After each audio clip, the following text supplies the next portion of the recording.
Voilà, on va ouvrir ensemble la parole du Seigneur et j'aimerais lire avec vous ce matin en introduction le texte qui se trouve dans l'Épître de Paul aux Romains, chapitre 8, verset 9. Romains 8, verset 9.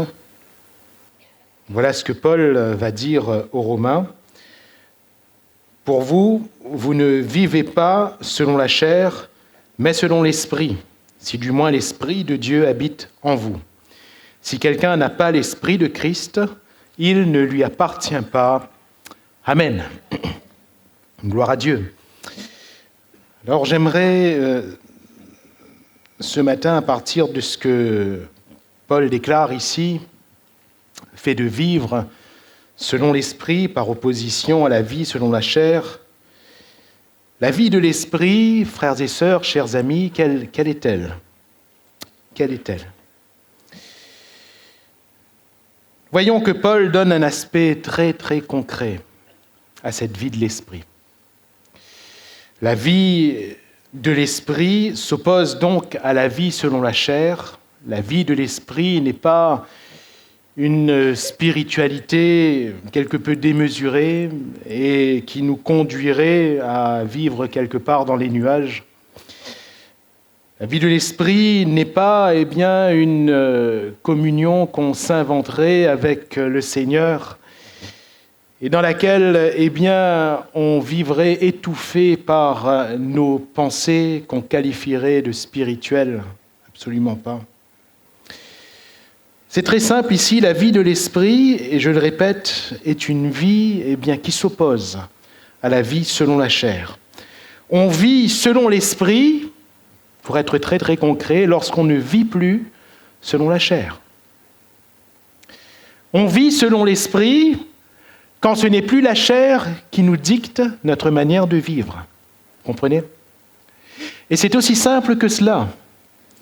Vivre selon l'Esprit, ce n'est pas donner plus de dons spirituels. Vivre selon l'Esprit, ce n'est pas faire plus de rêves, plus de songes. Vivre selon l'Esprit, ce n'est pas avoir une inspiration à tout va envers un frère, une sœur en face de nous pour lui donner une pensée selon Dieu. Ce n'est pas ça, vivre selon l'Esprit. Vivre selon l'Esprit, c'est ne plus vivre selon la chair. C'est ne plus vivre selon la chair.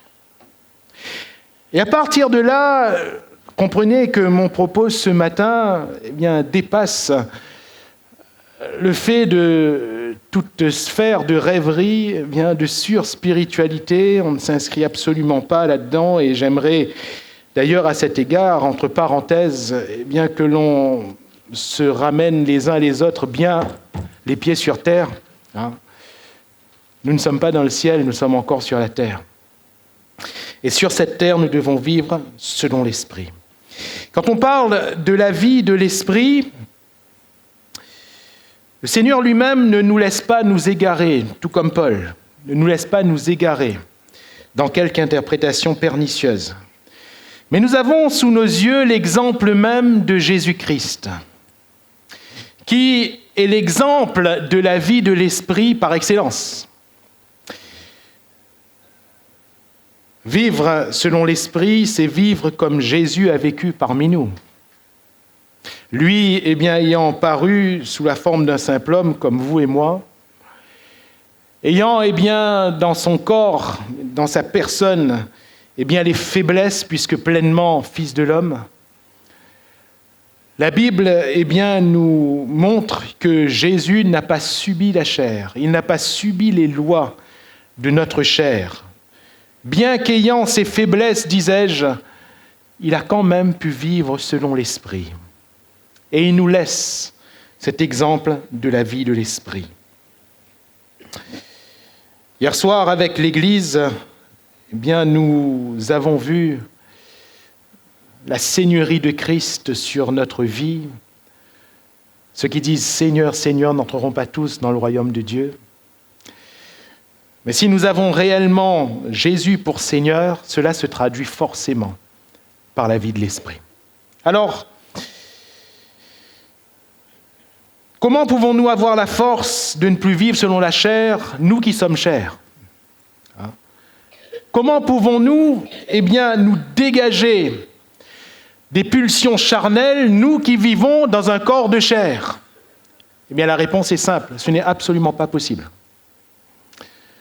Nous n'avons absolument pas en nous cette possibilité de nous dégager de notre chair. Elle nous dominera toujours, à moins que, comme le dit Paul ici, l'Esprit de Christ habite en nous. Alléluia. À moins que l'Esprit de Christ habite en nous. Ainsi, toute cette force ne vient pas de nous, mais elle vient de la personne du Saint-Esprit. Et si la personne du Saint-Esprit demeure en nous, alors la force nous est donnée, l'autorité supérieure nous est accordée sur notre chair, une autorité supérieure à notre chair. Voyons ensemble la vie de Christ et cette vie de l'Esprit qui est caractérisée par quelques versets qui sont très proches dans la Bible, sur le plan chronologique, je veux dire. Allons ensemble dans l'Évangile selon Luc. Et commençons par le chapitre 3, les versets 21 et 22.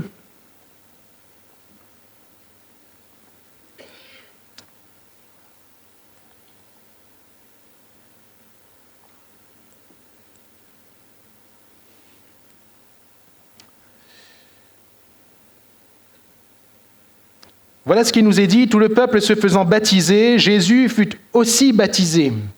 Et pendant qu'il priait, le ciel s'ouvrit et le Saint-Esprit descendit sur lui sous une forme corporelle, comme une colombe. Et une voix fit entendre du ciel ces paroles, « Tu es mon Fils bien-aimé, en toi j'ai mis toute mon affection. Amen. » Celui qui n'a pas l'Esprit de Christ ne lui appartient pas. Et Jésus, quand il sort des eaux du baptême, l'Esprit vient sur lui, et il y a cette voix qui nous parle quelque part de ce rapprochement. Oh, nous comprenons bien que de toute éternité, Jésus est le Fils bien-aimé. Mais comprenons ici que si cette déclaration est faite maintenant, elle aurait pu se faire avant. Elle aurait pu se faire à la naissance de Jésus. Elle aurait pu se faire quand Jésus était dans le temple à l'âge de 12 ans. Et qu'il expliquait la loi avec une grande intelligence, au docteur qui était là. Non. Cette voix se fait entendre et ne se fait entendre qu'à partir du moment où l'Esprit descend. Et quand l'Esprit descend sur Jésus, il y a cette proximité qui est déclarée, « Tu es mon Fils, celui-ci est mon Fils, et j'ai mis toute mon affection. » Mes frères et mes sœurs, quand l'Esprit de Christ vient en nous, il y a forcément une proximité plus grande avec le Seigneur lui-même. Il y a forcément une intimité plus grande. Et j'aimerais parler ici de ce contact, de l'établissement de cette relation entre nous et l'Esprit de Dieu, pour que nous puissions vivre selon l'Esprit. Cela commence par cette relation.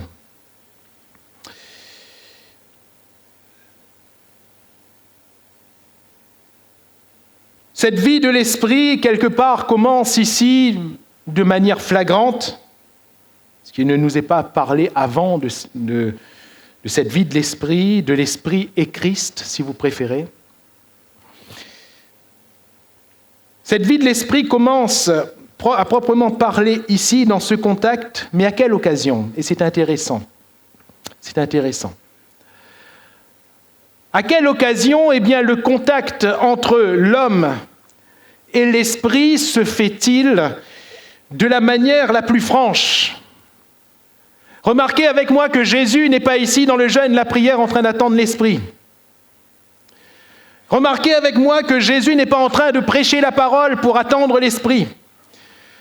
Remarquez avec moi que Jésus n'est pas en train de faire une œuvre ou une autre qui serait favorable pour que l'Esprit descende. Il y a tellement d'autres occasions dans lesquelles l'Esprit est descendu. Dans la chambre haute, ils étaient dans la prière. Dans la maison de Corneille, Pierre était en train de prêcher. Mais là, ce n'est pas le cas.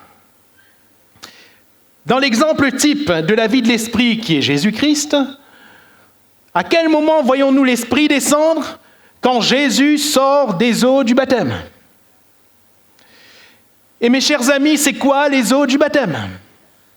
Pourquoi Jésus a-t-il passé par les eaux du baptême? La Bible nous parle, du baptême pour le pardon de nos péchés, mais Jésus était sans péché.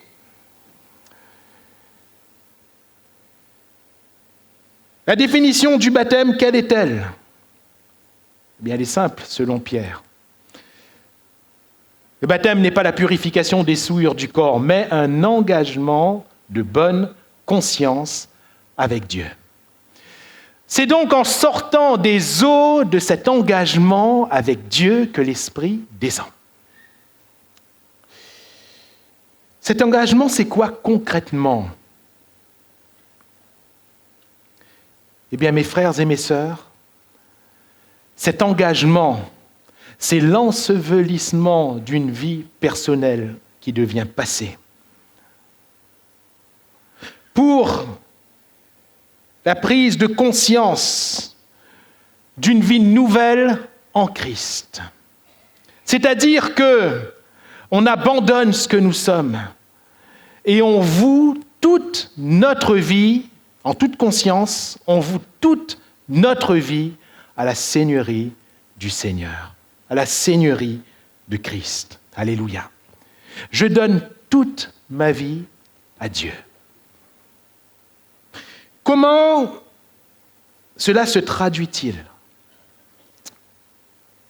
Frères et sœurs, chers amis, je ne vis plus pour moi-même, je vis pour le Seigneur. Je choisis de ne plus vivre ma vie selon la chair, mais de vivre ma vie selon le Seigneur.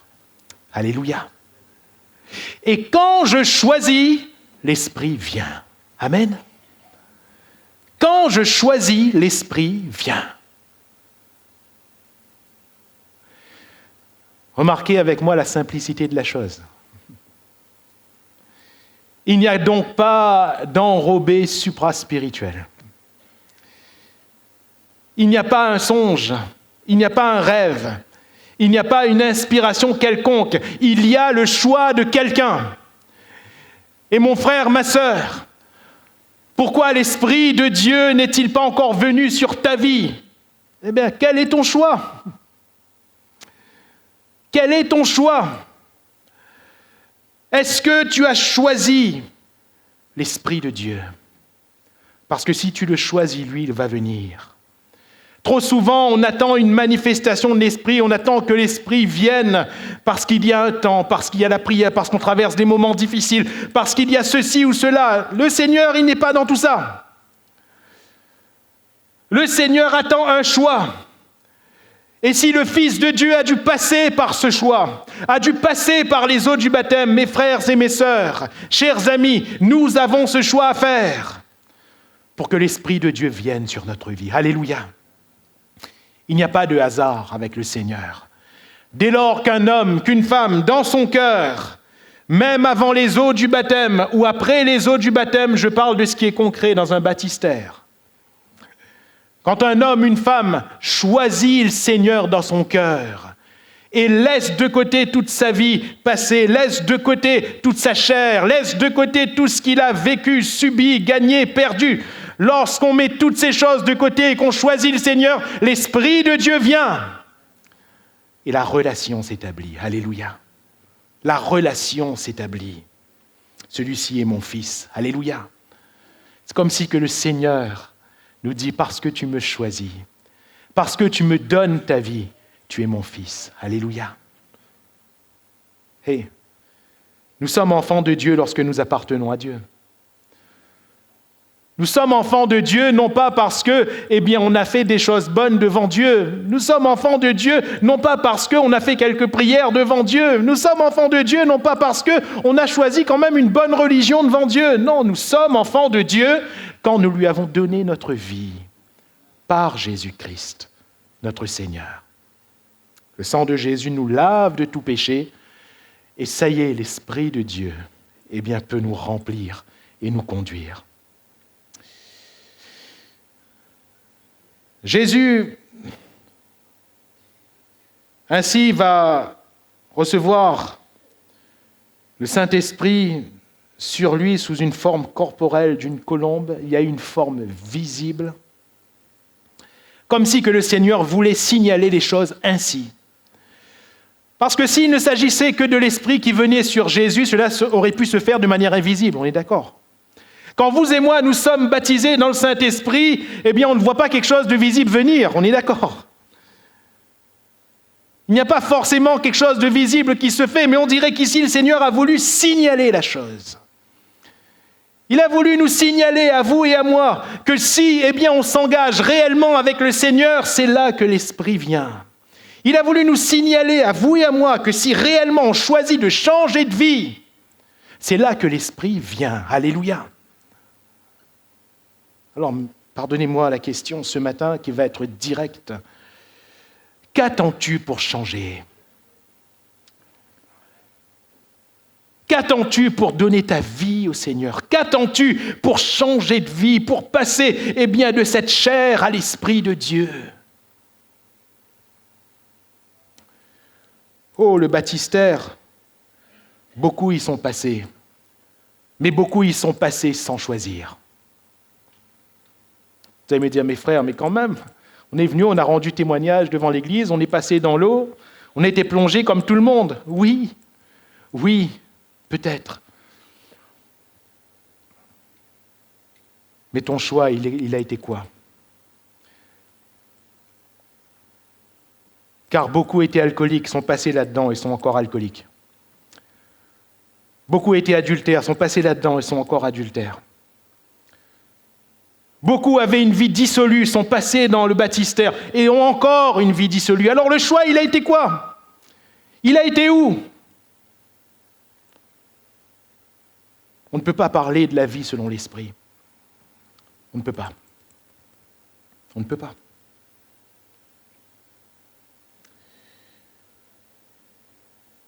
Pour vous, vous ne vivez pas selon la chair, mais selon l'Esprit, si du moins l'Esprit de Dieu habite en vous. Tu peux parler en langue, mais si tu vis selon la chair, l'Esprit de Dieu n'habite pas en toi.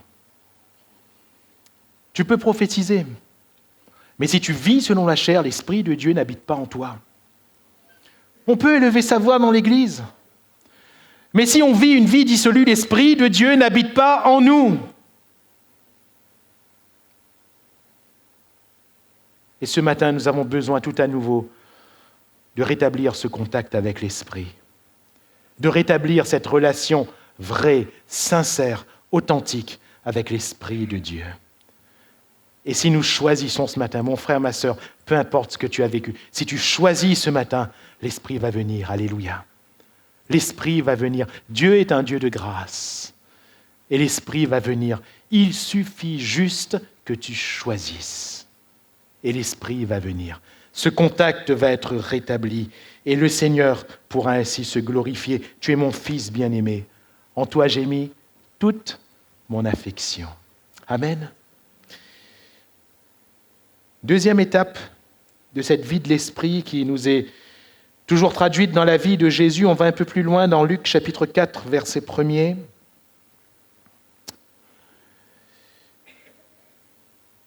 Jésus, rempli du Saint-Esprit, revint du Jourdain.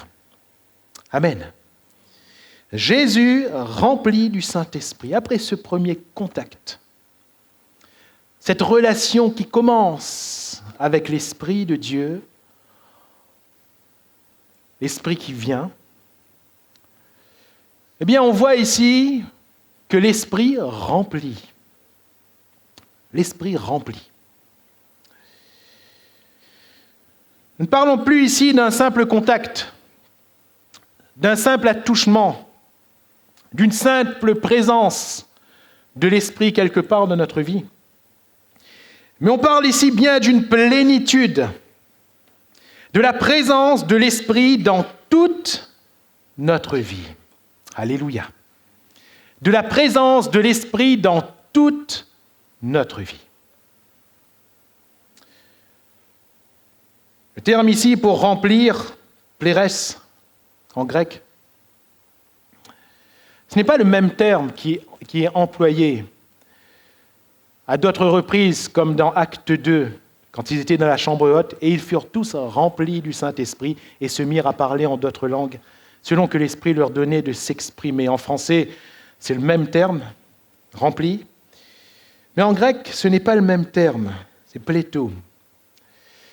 Ce sont deux termes qui ont la même racine, mais qui ont quelques nuances qui les diffèrent. Il s'agit en effet de remplir, de l'Esprit qui remplit. Mais la nuance qu'on peut établir, c'est que dans Acte 2, ils furent tous remplis du Saint-Esprit, pléto.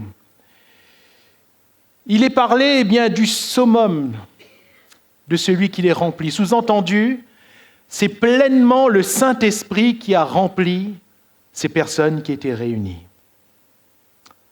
Ce n'était pas une partie du Saint-Esprit. Ils n'ont pas été partiellement remplis dans le sens où ce n'était pas une partie du Saint-Esprit, c'était le Saint-Esprit entièrement qui les a remplis.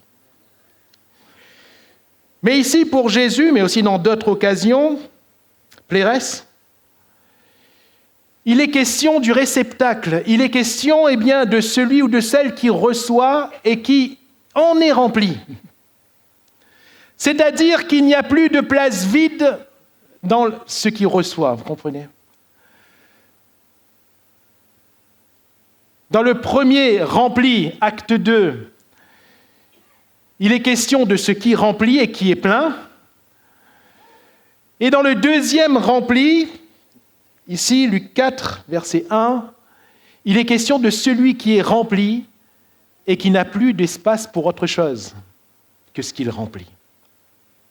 Sous-entendu, la vie de Christ n'était remplie que du Saint-Esprit. C'est fort. Les moindres parties de la vie de Christ étaient remplies du Saint-Esprit.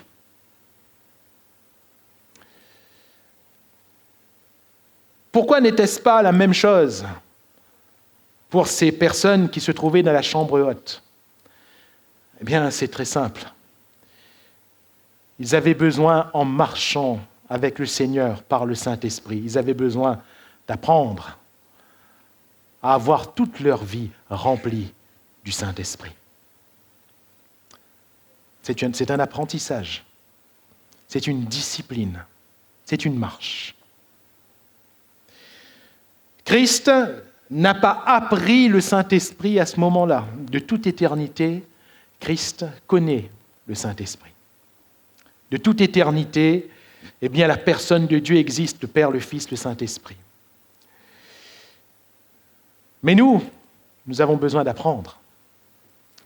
Nous avons besoin d'apprendre. Ainsi, Jésus nous montre l'exemple d'un homme, fils de l'homme, pleinement fils de l'homme, qui a toute sa vie remplie du Saint-Esprit, qui a tous les domaines de sa vie remplis du Saint-Esprit. Mon frère, ma sœur, pour vivre selon l'Esprit, il ne faut pas seulement avoir une partie de sa vie en contact avec le Saint-Esprit. C'est bien insuffisant. Ce n'est pas seulement être rempli du Saint-Esprit quand on se trouve dans la salle. Ce n'est pas seulement être rempli du Saint-Esprit pour donner un don spirituel. Ce n'est pas seulement être rempli du Saint-Esprit pour prier en langue. Ce n'est pas seulement être rempli du Saint-Esprit parce qu'on va sortir avec les vaillants pour donner témoignage. Ce n'est pas seulement être rempli du Saint-Esprit parce qu'on se retrouve dans la détresse d'une situation. Non, c'est avoir toute sa vie remplie du Saint-Esprit. C'est être rempli du Saint-Esprit quand je suis au travail. C'est être rempli du Saint-Esprit quand je vais faire des courses. C'est être rempli du Saint-Esprit quand je m'adresse à quelqu'un ou quand quelqu'un s'adresse à moi. C'est être rempli du Saint-Esprit en tout temps, en toutes circonstances. Alléluia. Et remarquez avec moi que là on avance. Il ne s'agit plus d'un simple contact, mais il s'agit d'être rempli en toutes choses du Saint-Esprit. On reconnaît que notre vie, ou du moins que toute notre vie est remplie du Saint-Esprit, lorsque tous les domaines de notre vie sont sanctifiés. La signature du Saint-Esprit, c'est que lorsqu'il est là, tout est saint. Alléluia. Tout est saint. Et quand je dis que tout est saint, je ne veux pas dire par là que tout est religieux. Je ne veux pas dire par là que tout a un langage de Canaan. Je veux dire tout simplement par là que tout est conforme à Dieu. Alléluia. Tout est conforme à Dieu. Mon couple est conforme à Dieu. Ma famille est conforme à Dieu. Mon travail, ma profession est conforme à Dieu. Tout est conforme au Seigneur. Alléluia. Et c'est là qu'on reconnaît que tout est saint, que le Saint-Esprit remplisse toutes les parcelles de notre vie. Si la chair est là, tout peut vite vriller. Vous vous rappelez, Pierre était dans cette chambre haute, mais à un moment donné, Paul va dire que ce même Pierre, ce même Céphas, était répréhensible. Et il usait d'hypocrisie. C'est terrible. Pourtant, il était rempli du Saint-Esprit, mais est-ce que le Saint-Esprit remplissait ce domaine-là? Pierre avait besoin d'apprendre à laisser le Saint-Esprit remplir même cette partie de sa vie, qui était malheureusement bien religieuse. Alors, je répète, c'est une marche. C'est un travail sur chacun, de laisser le Saint-Esprit remplir notre vie et toutes les parties de notre vie. Mais la véritable Pentecôte, elle est là. Alléluia.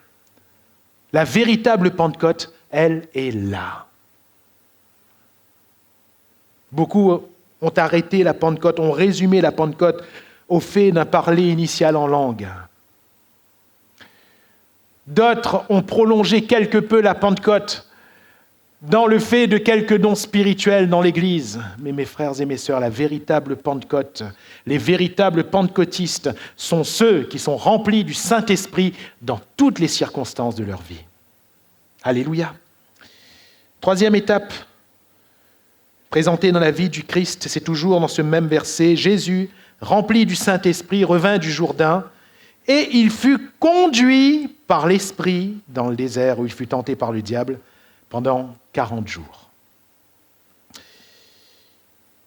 Jésus est rempli du Saint-Esprit, mais ça ne s'arrête pas là. Jésus est aussi conduit par le Saint-Esprit.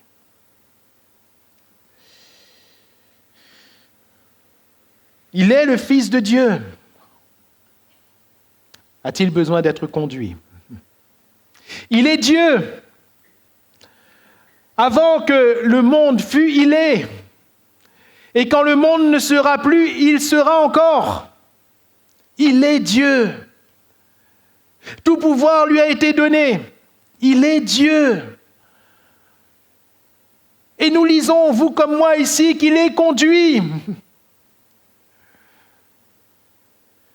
Frères, sœurs, si Jésus nous montre comme modèle quelqu'un de conduit, et le terme ici est fort, en grec, ago, littéralement, mener en laisse. C'est fort, n'est-ce pas?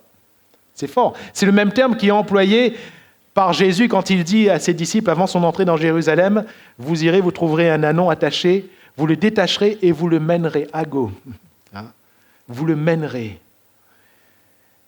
Jésus conduit par l'Esprit, c'est le même terme. C'est-à-dire que ce n'est pas seulement le Saint-Esprit qui lui conseille, tu vois, Jésus, peut-être que tu pourrais faire. Non!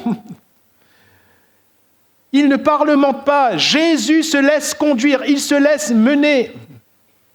Il se laisse conduire. Ça peut être choquant quand on parle du Fils de Dieu, mais je le répète, Jésus nous laisse un modèle. Il nous laisse un exemple de la vie de l'Esprit. Et le Saint-Esprit n'est pas là seulement pour remplir notre vie, il est Seigneur. Il veut conduire. Alléluia. Il veut conduire. Et quand nous sommes conduits par l'Esprit, et je reviens à ce que Paul disait, dans ce même chapitre, vous lirez chez vous, Romains 8, ceux qui sont conduits par l'Esprit de Dieu sont fils de Dieu. Pas seulement ceux qui ont dit un jour, Seigneur, eh bien je te donne ma vie. Pas seulement ceux qui ont dit un jour, Seigneur, merci parce que tu m'as pardonné mes péchés, parce que tu m'as lavé par ton sang. Pas seulement ceux qui ont parlé en langue un jour parce qu'ils ont eu ce contact avec l'Esprit, mais ceux qui sont conduits par l'Esprit. Et là, nous entrons dans une dimension encore plus grande de la vie de l'Esprit. C'est quand l'Esprit de Dieu nous conduit. Ou si vous préférez, pardonnez-moi, je sais que c'est choquant, mais littéralement c'est cela. Quand l'Esprit de Dieu nous mène en laisse. Quand l'Esprit de Dieu nous mène en laisse. Remarquez avec moi que Dieu n'est pas un dictateur. Et que l'Esprit de Dieu ne nous force pas. Il nous conduit sans nous forcer. Ainsi, notre vie est un peu comme notre voiture. Notre voiture qui est à nous, à un moment donné, on prend la clé. On a payé la voiture, enfin, on a fait un gros crédit dessus. On a 52 traites dessus. On s'est sacrifié pour acheter cette voiture. Et à un moment donné, on prend la clé de la voiture et on dit à quelqu'un, tiens, je te laisse conduire. Je te laisse conduire. Il faut une grande confiance, pas vrai? Même s'il est assuré tout risque, il faut une grande confiance. Il faut une grande confiance. Parce que cette voiture, tu l'as payée, cette voiture, tu la laves, tu la prépares, tu la répares, tu fais attention à l'entretien de la voiture. À un moment donné, tu prends la clé, tu dis à quelqu'un, tiens, c'est toi qui conduis. Et la personne prend la clé et la personne te dit, où est-ce que tu veux aller? Et tu dis à la personne, c'est toi qui conduis où tu veux. C'est toi qui conduis où tu veux, va où tu veux. Je viens avec toi. C'est ta voiture, mais c'est toi qui conduis où tu veux. Mes frères et mes sœurs, le Seigneur, il n'a jamais violé notre volonté. Il n'a jamais agi en dictateur vis-à-vis de nous. Mais il agira toujours à mesure qu'on lui laisse faire.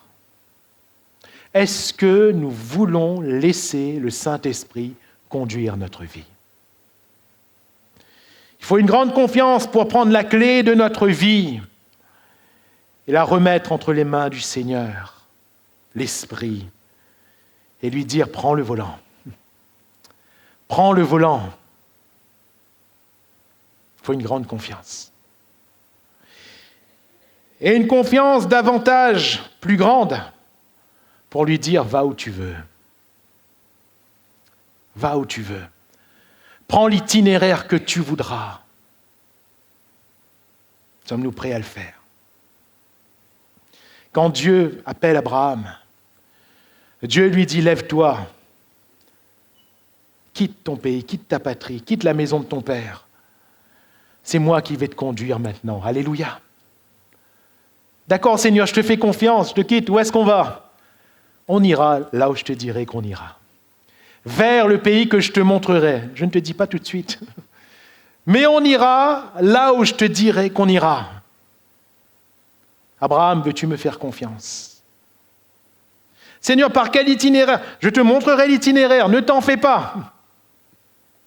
Mais est-ce que tu veux me faire confiance? Remarquez avec moi que lorsqu'Israël est sorti d'Égypte, délivré par la main puissante du Seigneur, il y avait un passage rapide pour aller en Égypte, pour aller en Canaan, pardon. Mais dans les textes, on voit que Dieu ne va pas les faire passer par l'autoroute. Le Seigneur n'a pas pris la 4 voies. Et le Seigneur avait ses raisons. Il savait ce qui était le mieux pour Israël. Le chemin allait être un peu plus long, ils allaient passer par le désert, parce que Dieu voulait les éviter certaines guerres. L'itinéraire le plus direct les faisait emprunter des territoires où il y aurait eu des guerres immédiatement, et le Seigneur voulait les faire éviter certaines guerres. Le Seigneur savait ce qu'il y avait de mieux pour eux.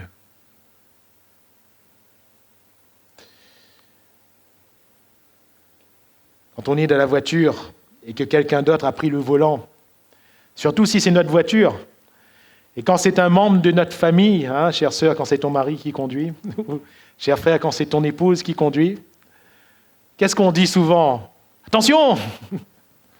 Tes freins ne voient pas devant. Ou bien, quand vous passe par ce chemin-là, l'autre côté, t'es meilleur. L'autre côté, t'es meilleur.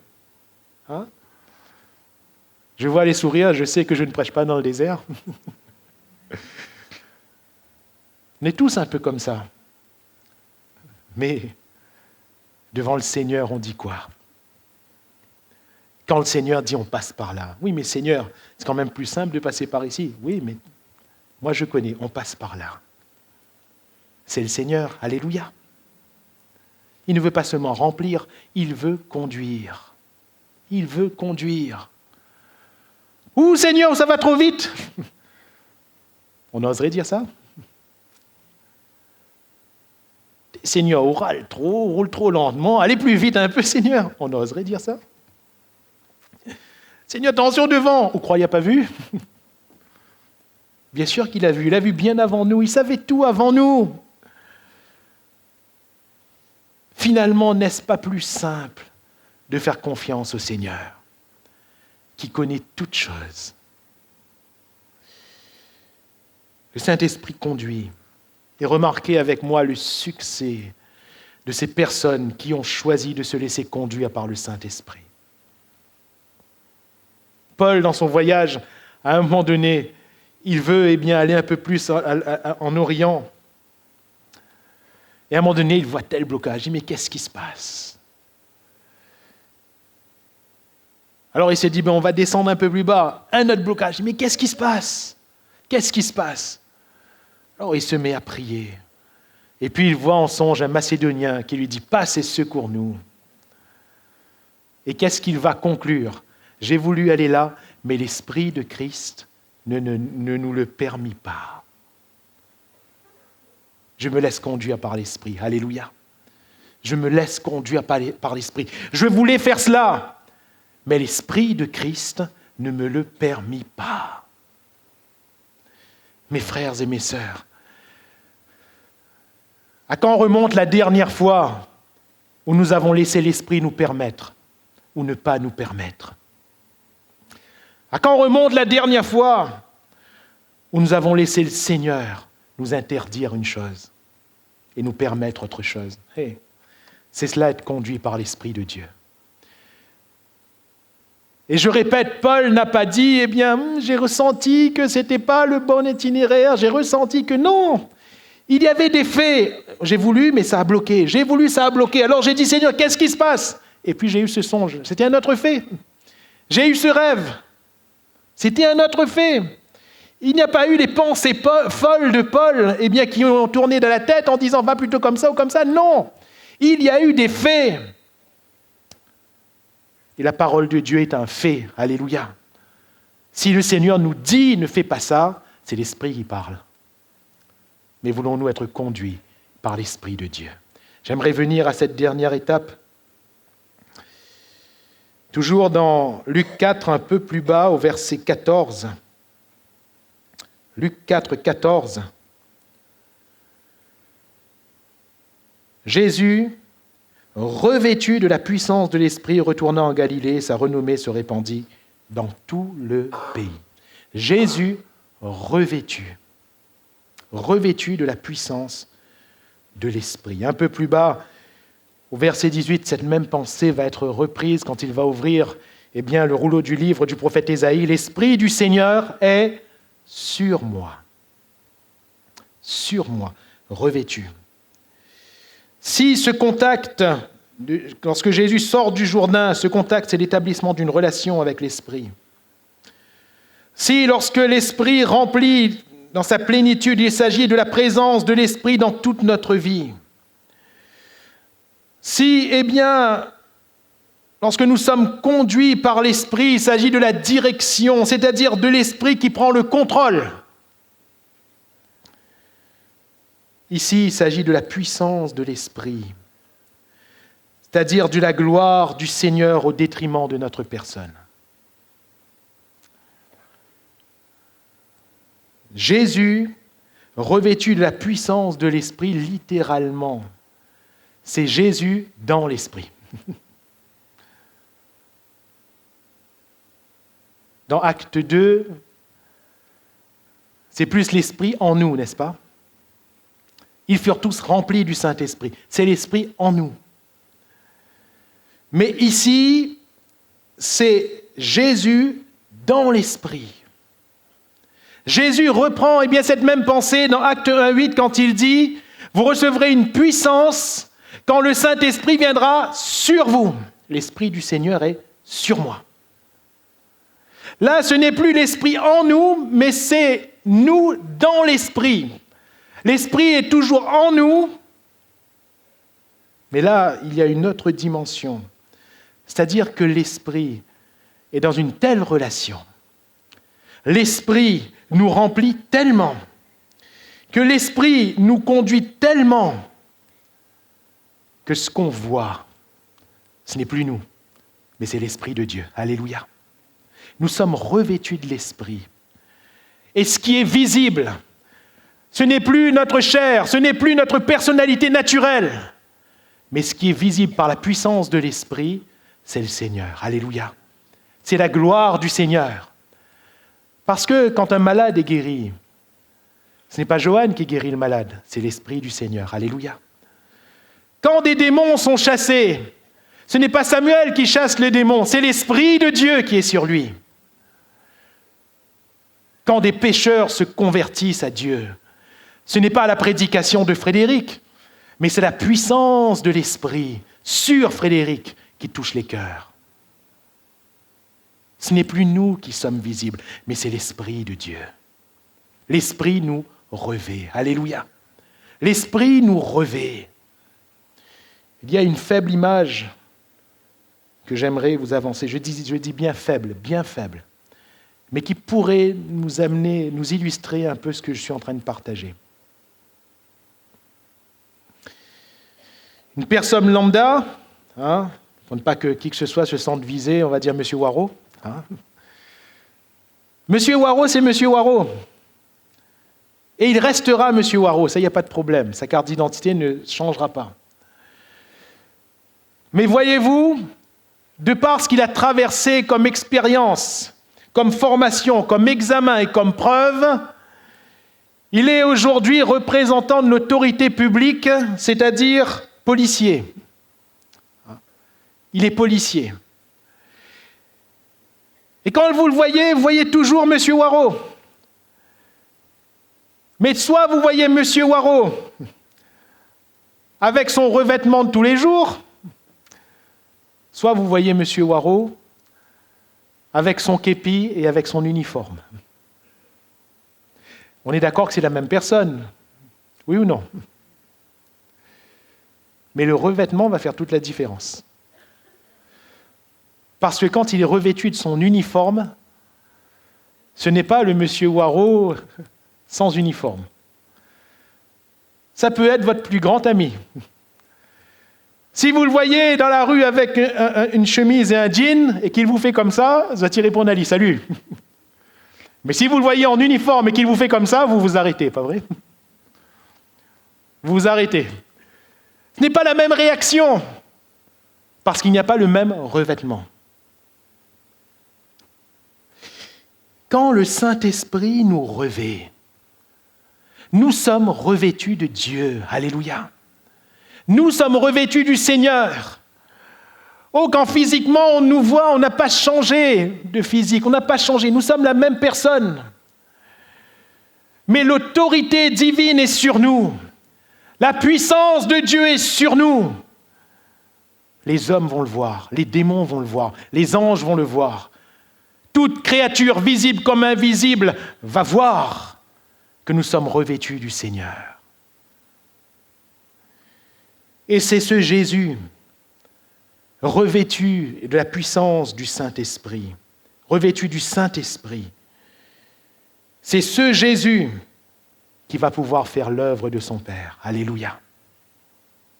Et on reconnaît en cela un aboutissement.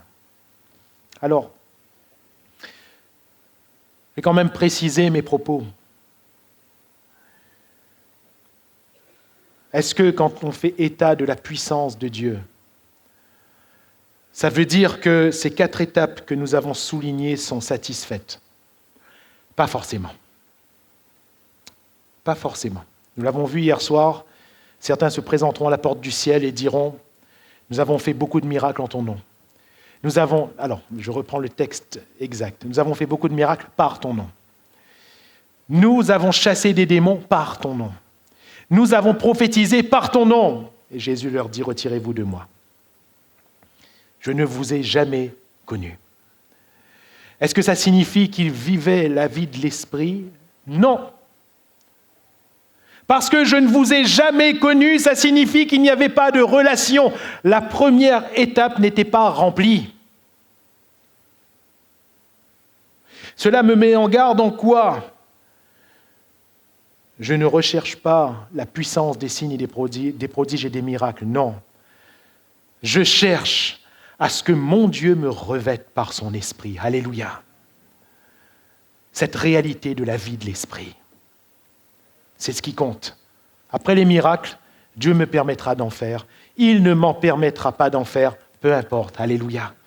Je cherche la vie de l'esprit. Et c'est en étant revêtu du Saint-Esprit qu'on pourra faire proprement l'œuvre de Dieu.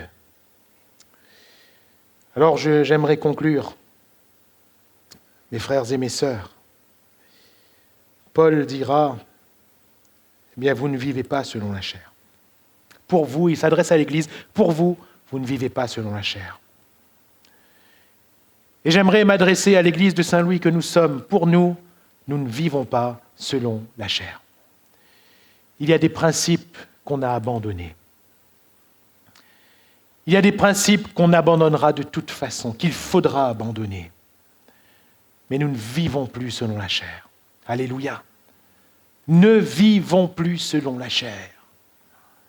N'acceptons plus de vivre selon la chair. Et s'il y a encore quelques éléments charnels qui sont dans notre vie, frères, sœurs, bannissons-les. Et je le répète, bannir la chair dans sa vie, ça ne veut pas dire, bannir le manger. Bannir la chair dans sa vie, ça ne veut pas dire forcément bannir des relations. Bannir la chair dans sa vie, ça ne veut pas dire, bannir les loisirs. Ça ne veut pas dire bannir une chose ou une autre. Non. Bannir la chair, c'est bannir les lois qui nous séparent de Dieu, qui nous éloignent de Dieu, d'une manière ou d'une autre. Oui, une relation peut nous éloigner de Dieu. Oui, un loisir peut nous éloigner de Dieu. Tout ce qui nous éloigne de Dieu est néfaste pour notre vie. Et nous devons les bannir. Qu'est-ce qui nous donnera la force, la lucidité, mais aussi le courage de prendre position en disant « je ne veux plus vivre selon ces choses, je ne veux plus vivre selon ces pulsions, je ne veux plus vivre selon la chair. » Pour ne plus subir une loi, il faut une loi plus grande. Et cette loi, c'est la loi de l'Esprit de Dieu. C'est seulement quand le Saint-Esprit viendra en nous, quand l'Esprit de Christ habitera en nous, que nous aurons potentiellement la force de ne plus vivre selon la chair. Pour vivre selon l'Esprit, pour que l'Esprit vienne pleinement en nous, il nous faut impérativement ce matin rechercher perpétuellement le contact, la relation avec l'Esprit de Dieu. Dès le matin quand je me lève et le soir quand je me couche, je dois favoriser cette relation avec l'Esprit de Dieu.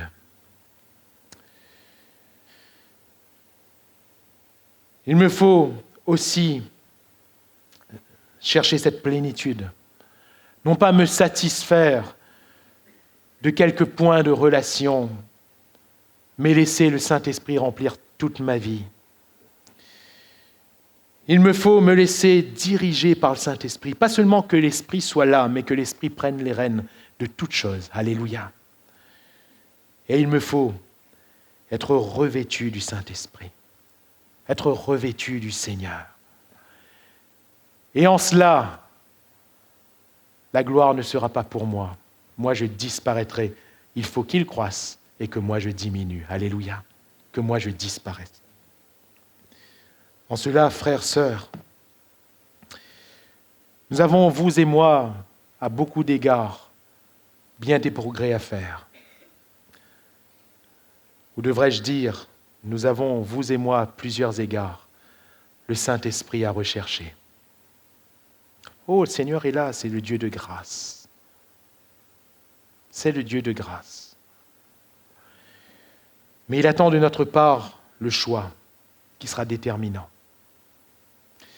Il attend de notre part pas seulement qu'on lui ouvre notre cœur, mais qu'on lui ouvre toutes les parcelles de notre vie. Il attend de notre part pas seulement qu'on le laisse être présent à côté de nous, mais qu'on le laisse prendre le volant, les rênes, en disant « Seigneur, conduis toutes choses ». Il attend de notre part que ce ne soit pas nous qui paraissent, mais lui dans toute sa splendeur et dans toute sa gloire, aux yeux de tous ceux qui nous entourent. Voulons-nous vivre la vie de l'Esprit ?